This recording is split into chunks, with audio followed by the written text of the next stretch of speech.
రైతు సోదరులకు నమస్కారం అండి. వెల్కమ్ టు ఏరే తెలుగు యూట్యూబ్ ఛానల్. మొక్కజొన్నలో మీకు ఈ విధంగా ఆకులు అడుగు భాగాన పేను బంకలా కనిపిస్తే కంపల్సరీ మీరు వాడవలసిన మందు వచ్చేసి సింగింట కంపెనీలో మనకు అల్లిక అనేది చాలా బాగా పనిచేస్తుంది.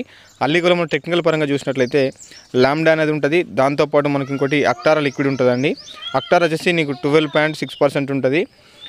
లాంబ్డా వచ్చేసి 9.5% ఉంటుందండి. రెండు ఉండడం వల్ల నీకు ఈ పేనుబంక సమస్యను సమర్థంగా నివారించుకోవచ్చు. లాంబ్డా ఉండడం వల్ల పురుగు మీద ఎక్కువగా నీకు వచ్చేసి కొంచెం బాగా పనిచేసేటువంటి అవకాశం అయితే ఉంటాయి. కాబట్టి ఎవరికైతే మీ యొక్క మొక్కజొన్న పంటలో ఈ విధంగా ఆకులు అడుగు బాగాన పేనుబంక ఉందో కంపల్సరీ మీరు ఈ సింగింట కంపెనీలో ఉన్నటువంటి అల్లిక వాడుకోండి. తక్కువ రేట్ అండి, ఒక 100 ml ఎకరానికి వాడుకోవాలి.